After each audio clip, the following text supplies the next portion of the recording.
Hey everybody, hope all is well. So we're continuing the Indisputable Truth book series. We basically said the idea where we started to get to the proofs of showing how the Torah is divine. The word divine means it's from God, right? How do we know Judaism is true? That's where we're up to. And we said one rule: if you see in a book, and the book has information that no way a human being could have written thousands of years ago, and predicting future events, like I said before, like imagine a book talks about imagine a book written 3,300 years ago, and it predicts the Holocaust, it predicts 9/11, and whatever it is, right? The idea is what that's good. That's a good indicator that there's no way that book could have been written by a human being, and it could only have been given by the creator of the universe. That's called divine information.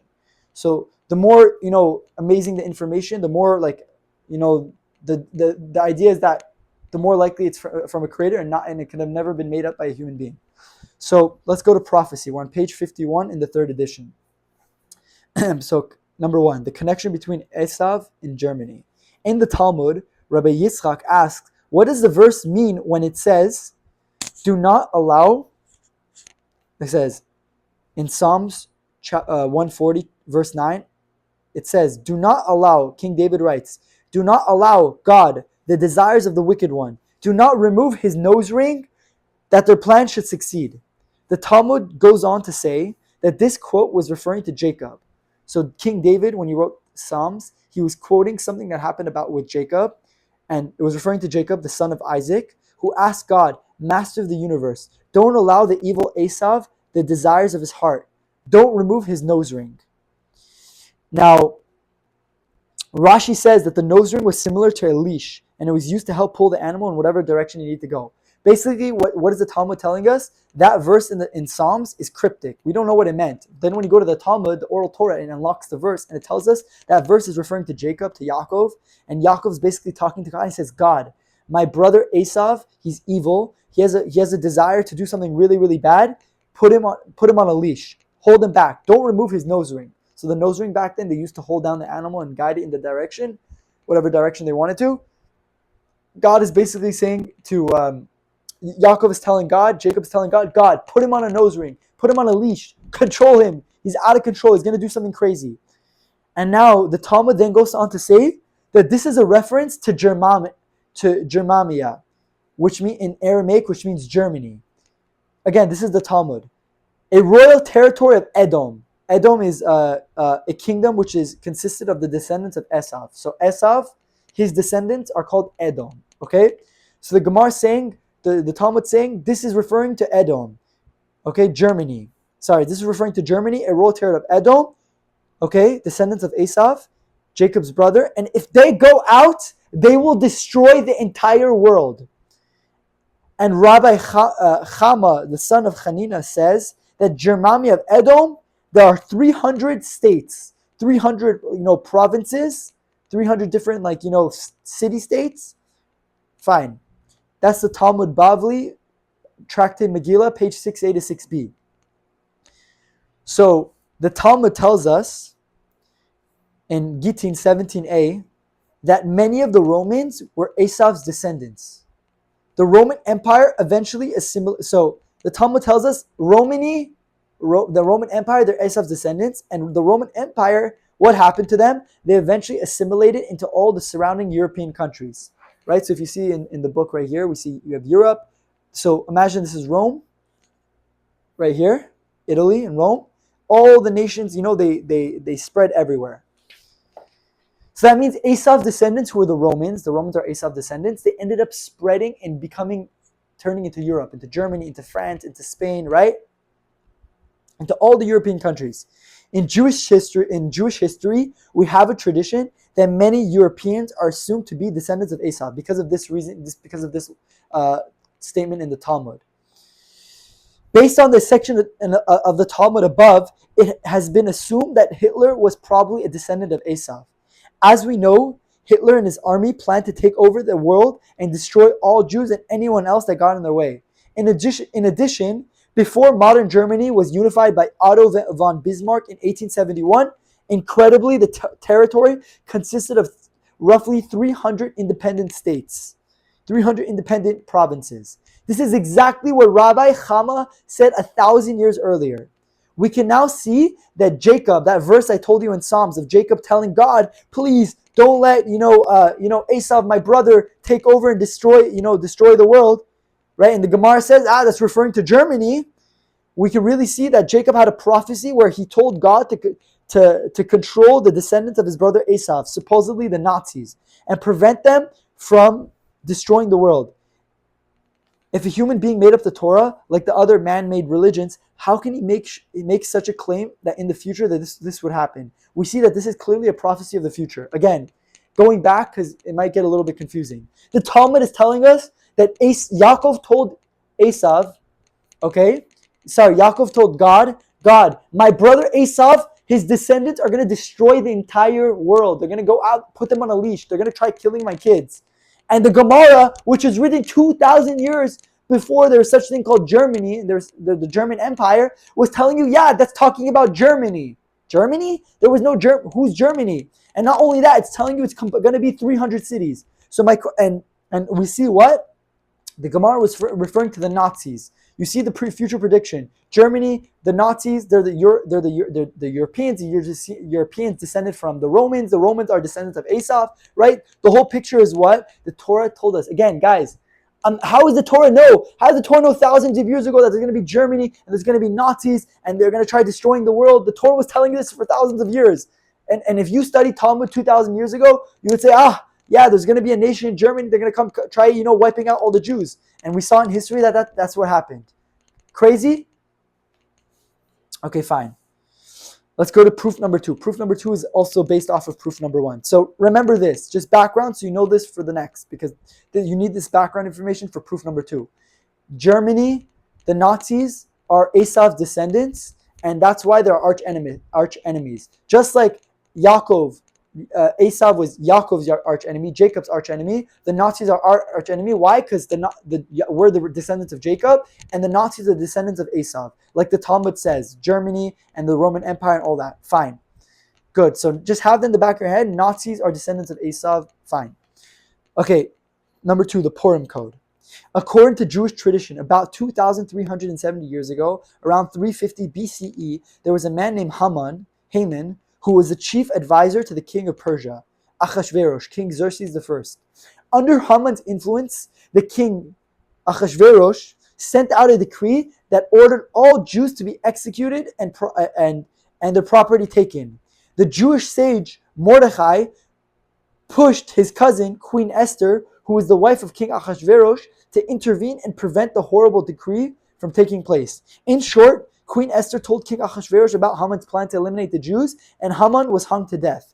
The Jews ended up being saved from a potential genocide. Again, worse than Hitler. Haman was worse than Hitler. Hitler tried killing the Jews of Germany. Haman tried killing every Jew in the world because Persia used to cover from Hodu to Kush, from India all the way to Africa, a long span of countries. And the idea is what? We got saved from potential genocide. Obviously, also Hitler his goal was also to kill all the Jews in the world. But with that being said, the Jews ended up being saved from a potential genocide, and from the times of Esther and Mordechai until today, the Jewish people celebrate this salvation from God every single year through the joyous holiday of Purim. We celebrate Purim by reading Megillat Esther, right? Megillat Esther is the scroll of Esther, which talks about the whole event of what happened. And how do we celebrate Purim? We read the story of Megillat Esther, the story of this whole story of what happened with Queen Esther and Achashverosh. We have a meal with wine. We exchange portions of food. We do mishlach manot, and we give money to the poor, matana le'evyonim, and some people dress up. Yeah. So the scroll of Esther, Megillat Esther, all of this is recorded in the scroll of Esther. This whole story and this whole holiday. Okay, fine. And obviously, why do we keep this holiday? Because the Sanhedrin, the Jewish Sanhedrin, God gave permission to the Sanhedrin to institute not the holidays according to the Torah, but rabbinical holidays if they find it necessary. But we'll talk about that later in a later section, okay? The scroll of Esther then goes on to say that Haman's 10 sons were killed. Even though all of Haman's 10 sons were already dead, we find that Queen Esther has a strange... let me read this again. The scroll of Esther then goes on to say that Haman's 10 sons were killed. Even though all of Haman's sons were already dead, we find that Queen Esther has a strange request from the king. that they should be hanged on the gallows the next day. So imagine these people are already dead, and Queen Esther says, King Mr. King, please hang them. But they're already dead. No, hang them. Esther said, I'm reading Esther chapter 9, verse 13. Esther said, if it pleases the king, let the Jews who live in Shushan, the city of Shushan, have permission tomorrow to do as was done today, and that Haman's 10 sons should be hanged on the gallows. Now, why should Esther hang them tomorrow if Haman's 10 sons were already dead? The great medieval commentator Rashi explains in his commentary to the book of Exodus that sometimes the word tomorrow, machar in Hebrew, means the next day. And so sometimes the word tomorrow means the next day, and sometimes it means a time far in the future. Therefore, it seems that the meaning of Esther's words tomorrow really means a later time. Additionally, the sages of the Talmud have taught us that wherever the word the king, Hamelech in Hebrew, appears in the scroll of Esther without the name of King Achashverosh, it is a reference to the King of the universe, God himself. So if you read the verse, let's read the verse with all that information that I just said. So if it pleases the king, it says in the verse, Esther chapter 9, verse 13, who's the king it's talking about here? It doesn't mention Achashverosh. So Esther's talking to God. If it pleases the king of the universe, God, let the Jews who live in Shushan have permission tomorrow, machar, tomorrow, again, if tomorrow here in the sense, based off the Rashi we just read, means a time in the future, do as was done today, that Haman's 10 sons should be hanged on the gallows. Okay, so what do we see? We see Esther is asking God that in the future, Haman's 10 sons, or we could say descendants, should be hung on the gallows. Good? Okay, now with that being said, another idea we need to know is that the number one enemy of the Jewish people is a nation called Amalek, who are descendants of Esav. Haman was a descendant of Amalek. And what's the proof that Haman was a descendant of Amalek? It says in Esther, King Achashverosh promoted Haman, the son of Hammedatha, the Agagite. Okay? And Agag is a descendant of Amalek. And Amalek is a descendant of Esav. So Haman is the descendant of the Jews' number one arch enemy, Amalek. And who are they descendants of? Esav, the number one Jewish, and the enemy of Jacob, right? Esav, the enemy of Jacob. So, of Yaakov. So again, going back to the verse, if we plug all that in, God is saying Esther saying to God, King of the universe, let whatever the Jews did today, let them do tomorrow. Let them wipe out Haman's descendants. Who's Haman? Amalek, right? Who's Haman's descendants? Who we said Haman is a descendant of Esav, and Esav's descendants are what? Amalek. And who do we say? Amalek, the Roman Empire. Some of them are descendants of Esav. Amalek, right? And who that end up being? The Nazis, right? That turned into Europe. So basically, Esther is saying, in the future, Haman is going to have 10 sons, 10 Amalek sons, hang them in the future. Hang 10 Amalekites in the future. Okay, beautiful. Let's go over again.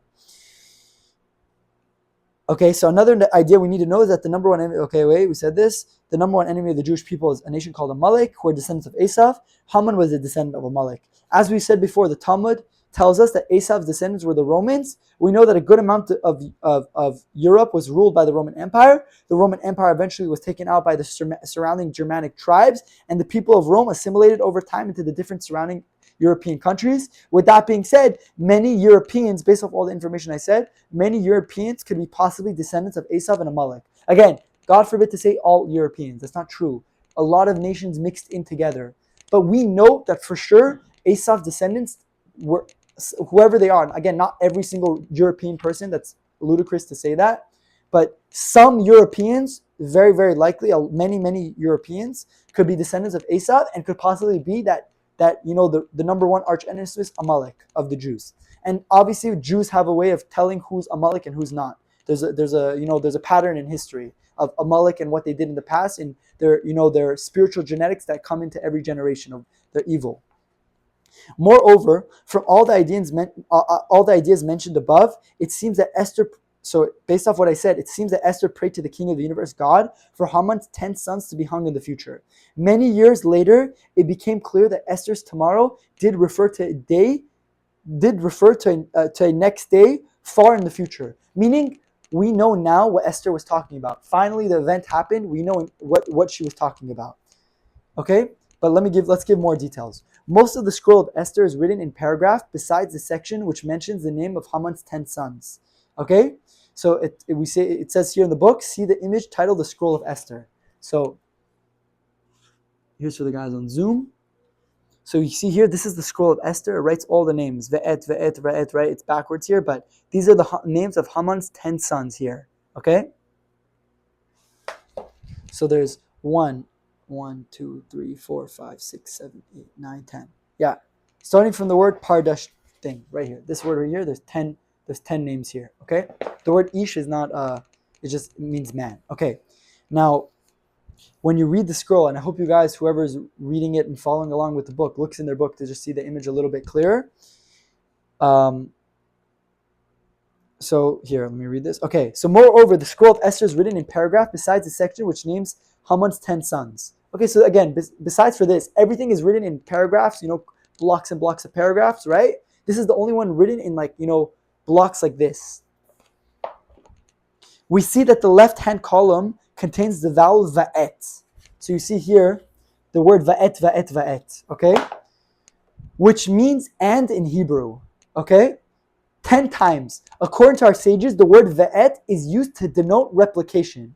The inference is that another 10 people were hanged in addition to Haman's 10 sons. So when Esther said, hang Haman's 10 sons, and they wrote in the scroll, va'et, va'et, va'et, okay?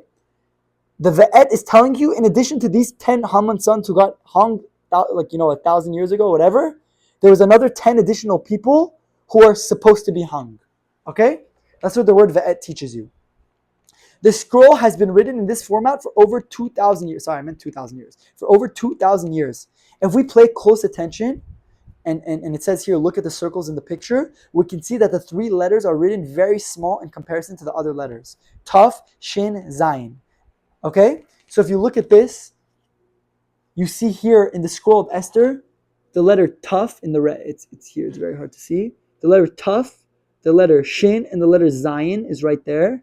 And then there's a big Vav, okay? Taf, Shin, Zayin is written very, very small with the letter Vav being very big. Now, the letter Vav indicates that it's the 6th millennium, accounting to 6,000 years of the Jewish calendar. We're in the year 5785 in the Jewish calendar, Taf, Shin, Pei, Hey. So this is counting towards that. So the 6th millennium, in Esther's scroll, if there's a hint that these 10 people are going to be hung in the 10th millennium. Okay? Now, while the small letters indicate the actual year in the millennium. So if we look at the Hebrew calendar, the Hebrew date, Taf, Shin, Zayin, gives you the year 5707 in the Jewish calendar. Okay, so we're in the year 5785. So this was almost, this is almost 80 years ago, okay? And what English year does that give us? 1946, right? So if you put in a Jewish calendar, put in these small letters. As the scroll of Esther is telling you, get these small letters, okay? It's referring to a date in the 6th millennium, Vav, Taf, Shin, Zayin. You put it into the Jewish Hebrew calendar app. It tells you Taf, okay, this is backwards, it shows in the video, whatever, but look inside. Taf, Shin, Zayin gives you the year what? It gives you the year Taf, Shin, Zayin, gives you the year 1946, okay?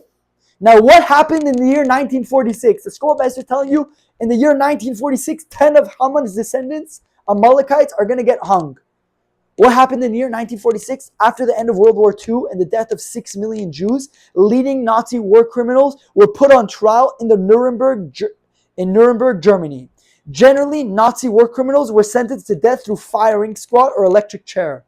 So every Nazi, if they wanted to kill them for death penalty, they would shoot them with a gun or they'd give them electric chair. But surprisingly, the court decided that these 11 leading Nazi war criminals would be hanged. Okay? Okay, and our sages tell us that Haman had an 11th child. Okay? Who committed suicide and died before her 10 brothers were hung. Similarly, one of the 11 leading war criminals named Herman Goring committed suicide the night before the trial. Okay? According to David Irving, in his biography about Nazi Herman Goring, the male Herman Goring was a transgender cross-dresser. Okay, What does that mean? Esther asked for 10 and 10 remained to be hanged. On October 16, 1946, the 10 criminals were hanged one by one. Among them, Julius Streicher, described as the Jewish people's number one enemy. So meaning what? Esther, guys, look how crazy this is. No one could predict this. 2,000 years ago, before the Nuremberg trials, Esther said, Haman, your 10 descendants are going to get hanged in the year Tuf Shin Zayin, which gives you the year 1946. They're your descendants. Who are and obviously the Nazis. The Nazis are the biggest, the Germans, who are obviously this, possibly descendants of Esav, right? And we know, how do we know they're Amalek? Because Amalek's number one mission is to wipe out and kill Jews, and no matter what's the cost, right? And you could see from history, the Nazis, no matter what cost, the number one goal was to kill Jews. If they had to choose, let's win the war battles or let's send more Jews to the gas chamber, they chose, this is true history, they chose to send more Jews to the gas chamber, the number one enemy. So Esther is basically saying, God, please, these 10 big Nazi war criminals, hang them in the future on this date. And now, but there's an 11th one. There's an 11th Nazi criminal. He killed himself the day before. And guess what? Haman had 11 kids. Haman had 11 kids. One of them, before the other 10 got hung, killed him, did suicide. Okay, the Gemara talks about it. And Herman Goring, the one who killed the guy who killed himself before, was a transgender crossdresser. Again, very, very spooky stuff here. Now listen to this. Listen to how crazy this is. Among the 10 people hung, the 10 Nazi war criminals, Julius Streicher, he was described as the Jewish people's number one enemy. CBS News reports from the scene. I'm quoting CBS News. We all expected that sometime during the procedure, when all these 10 people are going to be hung, the shout "Hail Hitler" would sound out. Wild-eyed Jew hater Julius Streicher yelled out that greeting, "Hail Hitler," and followed it as he climbed the 13 stairs to get hung. Now I go to God. This Nazi war criminal, one of the 10 biggest Nazis who killed so many Jews, he said, now I go to God. Purim Festival 1946. The Nazi this guy knows what Purim is. He knows the whole Megillah Esther. He knows Haman's 10 sons. He knows the whole prophecy of being hanged. No. But what did he say? Purim Festival 1946. Crazy. Now we can understand what Queen Esther meant when she said, hang Haman's 10 sons tomorrow. This was really hinting to the hanging of these 10 Nazi war criminals. Can this too be a coincidence? How can a person know the future 2,000 years before it happened? This is another example of the highly compelling evidence that the Torah is divine, because there's absolutely no way a human being can make such a prediction about the future like this. Guys, you see that? Crazy? Okay, so there's obviously a lot more to say, but I don't think with the amount of time we have left, I'm going to be able to finish the next one. So this one I think is going to deserve a class on its own. We're going to talk about the 7 wonders of Jewish history, but let's finish there. But just to summarize what we say, what I just said, the idea is what? How in the world, if the Torah is another man-made religion, if it was another man-made religion like every other religion, then how in the world does the Torah predict events like this? Again, every other religion, they don't, bring proofs like this. It's all blind faith. How do you know it's true? You just have to trust, whoever started that religion, if it's right. Maybe he made it up, you don't know, right? But for Judaism, we have evidence. There's no way a human being, again, this is all, Megillah Esther was written with divine, inspiration. God, it's a part of the Jewish Torah, right? Esther was a prophet. God spoke to Esther and told Esther, how to write, gave her influence, and not told her how to write it word for word, but not like the Torah. But the idea is what? She gave Esther influence, and when she was writing it, she wrote all these future events that are going to happen. Again, not because Esther is anything. Again, Esther's a prophet, but it's really God told us this, because this is God's Torah. And Tanakh is a part of the Torah, the written Torah. The idea is what? We see from here another proof that there's no way the Torah, the written Torah and the oral Torah could have ever been made up by human beings, because how can they predict such events? Let's finish there. Thank you for listening.